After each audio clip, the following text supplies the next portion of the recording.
Our next 4 games are going to be at home. We've been dominant all season long, the Washington Wizards. And before our second meeting with the Celtics, we only have 1 home loss. And we're trying to continue to play dominant at home because we want to protect home court. And protecting home court will get you far in the season. And we're also looking to redeem ourselves against the Celtics because our first meeting, we had a near comeback attempt which ultimately fell short. We were down by around 20 plus and we nearly won against them in their home court. And at the start of the game, we were looking to make a statement.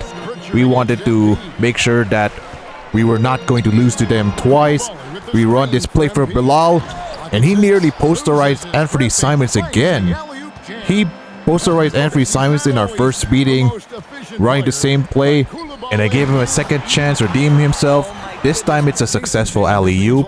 And here's a play that I discovered that I wish I had in this playbook before. Running a pick and pop with Chris Middleton, wide open for 3. That play name is Fist 12 Pop, and there are a lot of pick and pop plays that you don't even realize are there in NBA 2K. Whether it would be from the 76ers playbook up until our playbook, which is the Wizards playbook, plays which could be very effective. Stripping it from Jason Tatum on the backcourt, that's the glove badge activated and I throw it down the other end after that. And I would suggest you watch CJ McCollum in this entire clip, showing you why it's important to push the pace after you get the rebound. Look at him just going all the way after he got the defensive rebound. These are potential easy 2 points. Every time you get the rebound and you play fast afterwards, these are the points you cannot miss. And look at my teammate just get robbed of a steal. That should be a steal for Bob Carrington. Even my teammates are getting steal robberies. You manage to poke the ball away from your opponent and for some reason you can't even get it because either the opponent is just standing on top of the ball, preventing you from getting it. And for some reason the kick ball violation, they don't get called consistently. Running a handoff play for Will Riley who passes it to Sar. He gets the assist. That was a good drive by him. I've been giving Will Riley a lot more minutes after that Sixers game. We were up 62-37 at halftime. And look at that sequence of events there by Alex Sar. It's like he's going back to full health with those 2 blocks in a row. Unfortunate that we didn't get the stop afterwards, but it's a good sign when you see Alex Sar moving like that. And on this play, I was trying to devise some counters to my shot creation, doing some half-spin jumpers. And I have been experimenting with a half-spin jumper in some other game modes like the Open Runs and the Street Kings. Been trying to experiment a lot more with my shot creation, as it will help me become more of a 3-level scorer as the season goes by. Wanting to be as good as a shot creator to the likes of Steph Curry, Luka Doncic, or Shai Gilgeous-Alexander. 3 elite shot creators that can pull their game up from anywhere. And the skill sets that they have right now is one reason why they are extremely hard to guard. You have to make sure that you have to play very good defense on them. And if you don't play disciplined, they're going to be scoring every single trip. And here's a great sequence of events. Alex Sar got an easy layup. That was off an inbound pass as well. The Celtics for some reason just did not get back there. Jason Tatum tries to drive past Keyshawn George. Keyshawn George has been standing his ground. He's been defending Tatum very well in these first 2 games. He misses the layup. And we go on the fast break. Alley-oop it to Bilal. He dunks it over Anthony Simons again. We're going to make sure that Anthony Simons gets dunked on by Bilal in almost every one of our meetings. Getting embarrassed yet again.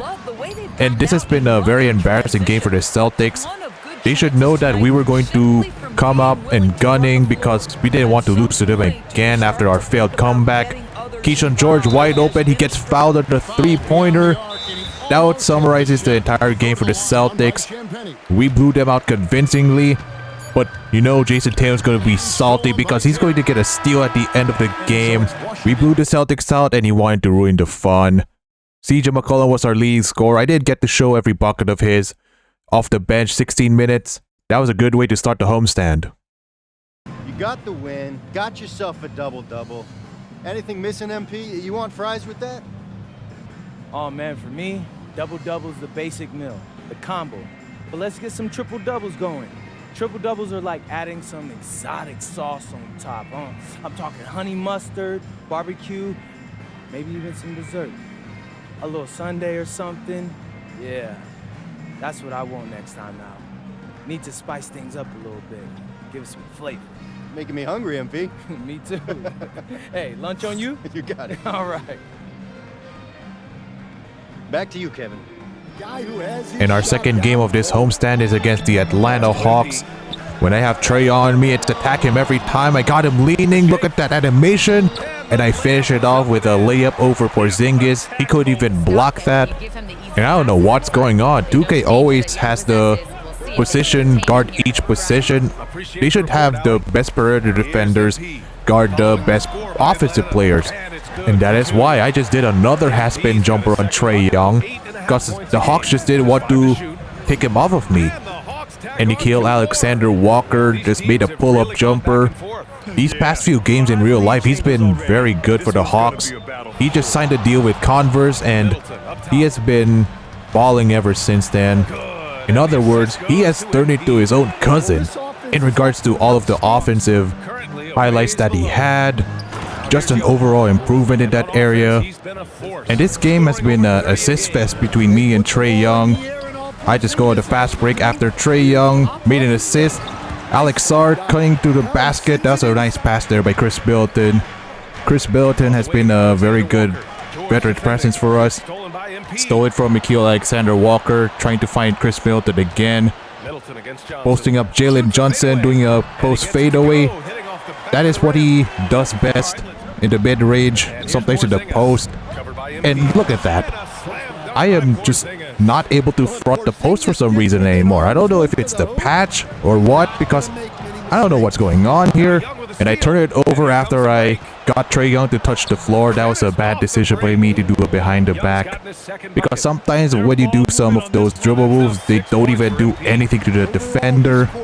And look at us falling asleep on the fast break. That was off an inbound pass as well. Back the other way, we do the same thing. This time the Hawks fall asleep on defense. Nobody can play defense right now, apparently. Even on the next play, nobody is in the paint. I had to help out, leaving Nikhil Alexander Walker for 3. Out of yet another assist by Trae Young. It has been a battle of playmakers today between Trae Young and I. We were trying to go for how many assists we can get, who can get more assists than the other. And I am loving some of the ball movement we're having right there. 4 players touched the ball in that possession. Keyshawn George wide open for 3 as a result of that play. Having great ball movement is a very enjoyable source of offense. But you also need some players that can put the ball into the basket, like CJ McCollum just did there, getting an end one. And I am just out here trying to cheese on defense, going early before Jalen Johnson set the screen to force a moving screen call.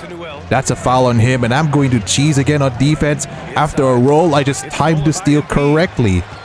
You need to be precise in regards to stealing passes, because if you miss a steal on a pass, that means you gambled, and that was a bad one, breaking your team's entire defense down. And I'm just going to do some more dribble pull-up moves. I do a step back, just showing you all why. I have the Jordan Poole signature size up and hop jumpers equipped. I am going to isolate Caleb Houston at the end of the first quarter. I just do a signature size up, and after that he was just going the other way. I do a hop jumper at the end of the first quarter. Those are the Jordan Poole signature animations in effect, and the Hawks were just keeping it close at the start of the fourth quarter. They lost to us in the NBA Cup game. They don't want to lose to us again, as Keyshawn George gets an end one of a great drive. We're just out here trying not to let them catch up to us. That was a bad shot there by Trae Young, shooting it over Bilal. I get the rebound. You know what that means. We play fast. Chris Middleton is wide open in the right corner. That's why you play fast. It could be either an assist, an easy assist at that, because the defense is just going to get scrambled. And we're just posting up Alex Sard because he has Trae Young on him. And that was a great pass in the corner by Bilal. Same corner, Chris Middleton wide open for 3. It feels good when your teammates make the extra pass, because your CPU teammates in 2K almost never make the extra pass, or they're just too slow making that read, which will be very frustrating because you just want to get the easy score. Bilal for 3. Bilal has been making his 3-pointers nowadays, and I am very happy about it because we're going to be needing him to make those kinds of shots. And that's a great second chance effort right there by Alexar. That's an area he needs to improve on, though he is our second best offensive rebounder, and that offensive rebound gave us that second chance points, leaving me open for 3. And the Hawks may have been trying to get back into rhythm, but we were just dominating there at the end. Trae Young loses the ball. Back the other way, I go to Alexar for the alley-oop. And that's the advantage of having a center that has a high speed rating. He can run down the floor, do a lot of chase down blocks. And that was a great rundown by Alexar again. We win. And here's a box score at the end. Keyshawn George and I are the ones who scored above 20 points. I had 23 assists as well. On the other hand, Trae Young had 16. Nikhil had the most points for them with 27. But we got the win. Your fans on social media are constantly beating the drum about how important you are to the team's success. Does a double-double in the win prove what they say? The more MP, the better we'll be. Oh, wow. Yeah, I haven't heard that one before. You come up with that? No, it's real. Oh, hey, okay, well, that's funny. I mean, look, to answer your question, I had a good game, but you need a team to win in this league. More of me isn't the answer to all of our problems. I wish it were, but it's not. Hey, but I love more me. More MP, right? Don't get me wrong, though. But we need more of all of us. Well said, MP. Thank you so much. Mm-hmm. Over to you, BA. Third game of the homestand. This time Chris Middleton got injured. That's why we have Corey Kispert starting in his place for this next game against the Celtics. You'll see right there, Bruce left knee, only day-to-day, so he won't miss much time. He'll most likely only miss this game, so it's not that bad. Especially because we have other players that can step it up in his absence. This is going to be a montage of some of the best plays by Trae Johnson. He had a great game for us. He was scoring everything. Made a layup, and then he's going to isolate Sam Hauser. 5 seconds left on the shot clock. He ends up having to take a fadeaway. Perfect release, 7% contested. That was a bad shot normally, but he got to go. And then he just makes another step back jumper. This time in semi-transition. It doesn't matter whether it's half court or semi-transition. If you're able to make shots like that, you're going to be in the league for a long, long time. And here he is just drawing fouls. And since he was on fire, our game plan was to literally just get him going. Running another play, which is for Trae Johnson yet again. This time he's going to be initiating the pick and roll. He was wide open for the mid-range and he makes another one. The mid-range is a dead shot and I hope people know about it. And it wasn't just Trae Johnson who had a breakout game. It was also Corey Kispert that had a breakout game in his first start. He was just making his threes everywhere. And it's going to be something that we need as well. Another initiated pick and roll by Trae Johnson. This time he takes a pull-up 3 and he makes it. I love it when our young guys get going. We can't always rely on some of our top players. Everybody gotta get going, and here's a rare Bilal mid-range shot. Despite me saying the mid-range is not a dead shot, it really annoys me how often Bilal steps in front of the 3-point line because he has a 51 mid-range rating. And there's a reason why I always want him to spot up behind the 3-point line in transition, because he's much better at that shot compared to the mid-range. That shot should be taken mostly by Chris Middleton and sometimes even Trae Johnson. Corey Kispert wide open again for 3. They need to have him with the scouting report because I don't know why they were just leaving him open for 3. And on this next play, I'm wide open for 3. And we're just going back up by 14. That was the same story that we had in the Hawks game where our opponent was just making a last-minute comeback. And with the shot clock winding down, Corey Kispert makes another 3. That actually should have been a 4-point play. He got fouled. I don't know why the refs didn't call it. but he made a 3 at the end of the shot clock, heavily contested. And you know Jason Tatum is mad. His team is down to us again by double digits. He goes all the way to the basket, posterizing Corey Kispert. He also got Keyshawn George leading in the backcourt. That's when you know Jason Tatum was that salty. And the quick 13 play worked for the first time in 2K26. Alex Sarr got open off of that down screen. That was the second option I was referring to whenever we run this play.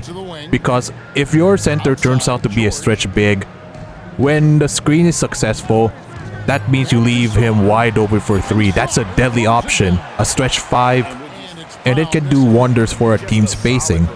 It can open up driving lanes, it can make the offense more efficient. And that was a rare inverse pick and roll by me. I set the screen for Alex Sarr, forcing the switch. He made a post hook shot out of that. And I'm going to play cheese on defense, tripping Jason Tatum. That's another instance where the glove back activates, and it leads to a Corey Kispert 3, and the game was over by then. Here's the box score. 3 players scored 22 points each. Trey Johnson and Corey Kispert had breakout games of their own. Kispert shot from 3 in another convincing win for us. Prolific play per usual from MP and leading his side to victory. Your efforts stood out in more than one area. That means something to you, doesn't it? It does. It gets back to what I liked about this game in the first place as a kid. Nobody bounces a ball or looks up at the hoop and thinks, how can I limit myself? Who would do that? Basketball expands what we think is possible. I like knowing some kid is watching me thinking, he did all that? Now I'm gonna do it too, because he did. That's great, MP. Thanks for your time. You're welcome. Back to you, Kevin. And before the final game of this homestand, it's relieving to see everyone fully healthy. No one's on the injury report, and we're back to our usual lineups, which will still be in experiment mode for the rest of the season. Last game is going to be against the Milwaukee Bucks. Our first 2 beings against them, they were both 1-point wins. It was a close game at the start. We run the same play for the second straight possession. Giannis tries to go all the way coast to coast, dribbles it off of Alex Sarr's foot, and he goes coast to coast, pulling off what Giannis would usually do when he has the ball in transition. And this is the second time I couldn't even front Giannis. The last time I was able to front Giannis, it was in the very first game. I really feel like they patched the fronting technique. As Alex Sarr takes a wide open 3 in the corner, you really cannot sag off of him. He really lets us play 5 out, giving us all the spacing that we need. And we were off to a great start against the Bucks. We had an early 3-point lead. Alex Sarr got the rebound. He's been getting a lot of rebounds as of late, and that has not been a great strength of his. And Chris Milton wants to prove that the Bucks made a mistake trading him. I really feel like the Bucks have been taking him for granted, but after that, the Bucks just have been dominating us. They have a 11-point lead all of a sudden. We couldn't get it going. I was switched on Giannis for some reason. Kevin Porter was wide open because of that scramble defense.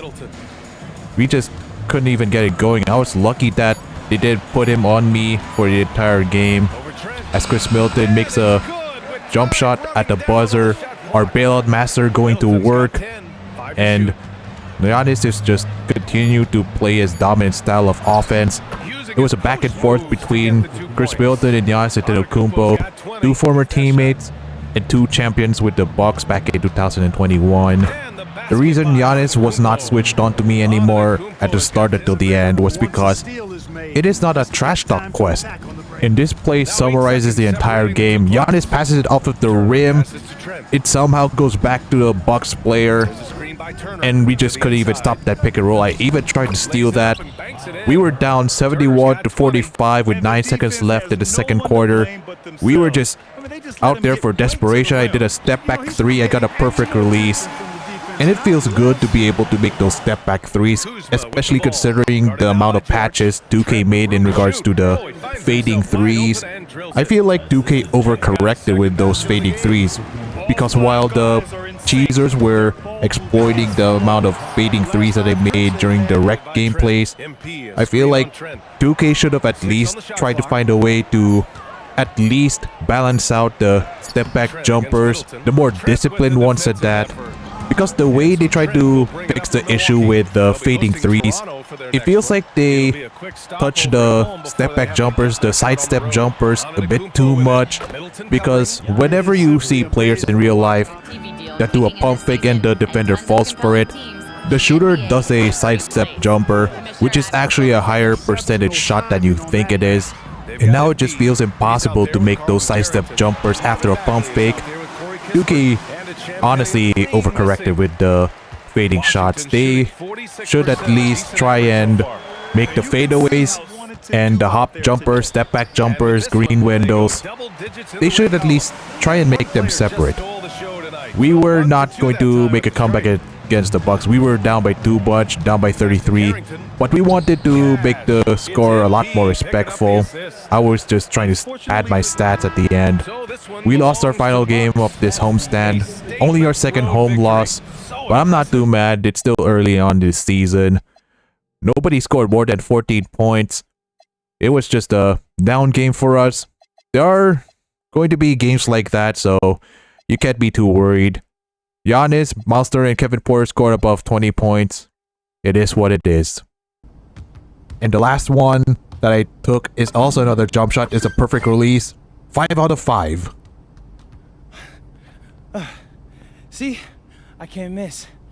I'll be posting some clips after tonight's game, so make sure you like and subscribe.